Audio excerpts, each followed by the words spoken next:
दीजिए, ऐसी छाप डाल दीजिए कि तेरे को मैंने अपने हरि नाम के कीर्तन के भीतर रखना है। कई बार देखा हुआ भी गलत हो जाता है, सुना हुआ भी गलत हो जाता है, मुख से बोला हुआ भी गलत हो जाता है, लेकिन ये मार्ग क्या है? एक खामोशी का मार्ग है। खामोश रहकर, कई बोलते हुए कुछ नहीं पा पाते, बोलते ही रह जाते हैं, लेकिन कई लोग मौन में ही सब कुछ पा जाते हैं। मौन भी बहुत बड़ी शक्ति है। वैसे तो कहते हैं, आजकल का समापुरुष कहते हैं, ऐसे मौन रहिए, मस्त रहिए,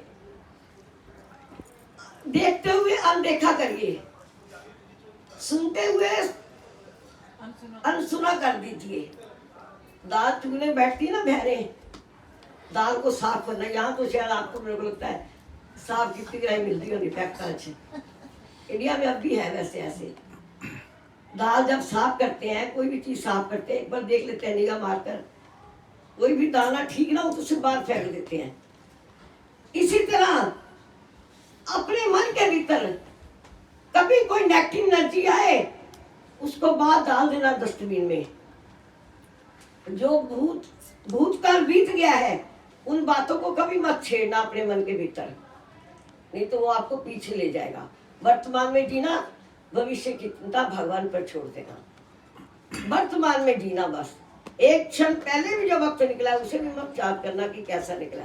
निकल गया वो निकल गया, गाड़ी निकल गई तो हाथ से निकल गई। अब ऐसे कहने लगे, एक बार की बात है, एक संत थे, वो किसी के द्वार पे मांगने गए तो क्या देखते हैं, एक औरत, आजकल तो साइंस इतनी तरक्की कर गया है, हर चीज इलेक्ट्रिक बन गई है, बिजली से चलती है। मसाला पीसना है वो बिजली से मिक्सी में पीसा जाता है। और वो औरत पहले जमाने में, मेरे को लगता है जितने लोग बैठे हैं ये भाषा को समझेंगे, पहले हर कार्य से दोरी सूटा होता था। मसाला पीसना है, दोरी सोटे पीसना है। एक औरत थी, श्रृंगार करके, क्योंकि श्रृंगार करके और मसाला पीस रही थी, दोरी में कूट रही थी, लेकिन सुहागन थी, सोचने लगी अगर मेरी इतनी सारी चूड़ियां, जैसे वो पीसने लगी और चूड़ियों की छन छन आवाज उसको सुनाई देने लगी, जैसे वो पीछे कांच की चूड़ियां थी, मेरी चूड़ियां टूट गई तो सगन हो जाएगा मेरे सुहाग कि मैं सुहागन हूँ, मेरी चूड़ी नहीं टूटनी चाहिए। तो उसने क्या, धीरे से मसाला पीसना छोड़कर हाथ में से चूड़ियां निकाल दी, 4-4, 2-2 दर्जन डाल रखी थी। जब 4-4 चूड़ियां निकाली और उसके बाद फिर पीसने लगी तो फिर आवाज आने लगी, उसने 4-4 और निकाल दी और फिर पीसने लगी तो फिर आवाज आने लगी और फिर आवाज आने लगी, फिर उसने वो भी चूड़ियां निकाल दी। आखिर में एक चूड़ी रह गई, तो उसने फिर जब एक चूड़ी हाथ में पहनी थी, दोनों हाथों में एक एक, तो कोई आवाज नहीं आ रही थी, वो पीसती जा रही थी। कहने लगे, बाबा आपको मैं भिक्षा देती हूँ। बाबा ने कहा, मुझे भिक्षा की जरूरत नहीं है, तेरे से मैंने बहुत कुछ ले लिया। मैंने तो क्या, मेरे से कोई भूल हो गई है? कहने लगे, तेरे से क्या भूल हो सकती है, तू तो एक ज्ञान की गंगा है, मैंने तेरे से ज्ञान भरा आंचल भर लिया है, मैया मेरे को कुछ नहीं चाहिए। कहने लगे, बाबा मैंने तो कुछ दिया ही नहीं। कहने लगे, तू जब मसाला पीस रही थी तो मैंने देखा तू कांच की चूड़ियां उतार रही थी, जब छन-छन हो रही थी, तो जब एक चूड़ी रह गई तो फिर बड़े आराम से तूने मसाले को पीस लिया और मुझे ज्ञान हो गया कि एक चूड़ी एक तरफ ही मन रहे तो तभी मन शांत रह सकता है। अगर मन इधर उधर भागे तो मन ये शांत नहीं रहेगा। मन को अपने सतगुरु के चरणों में बनाकर रखना, कभी उछल कूदने नहीं देना इसको।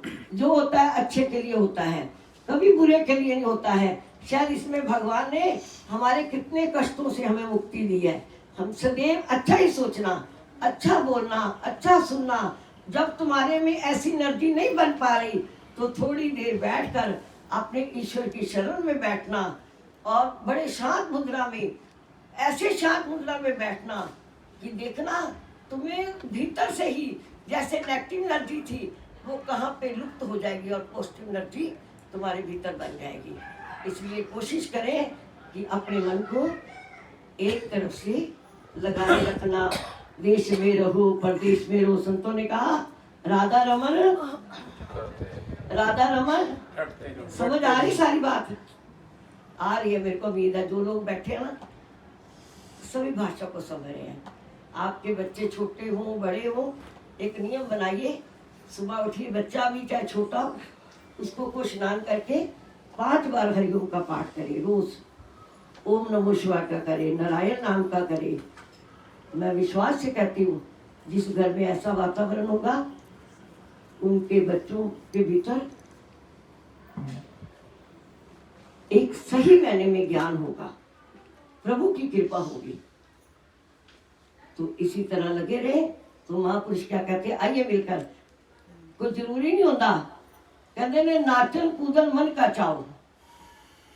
बुल्ले शाह कहते ने जे नचन का वाल आ जाए तो नचना भी इबादत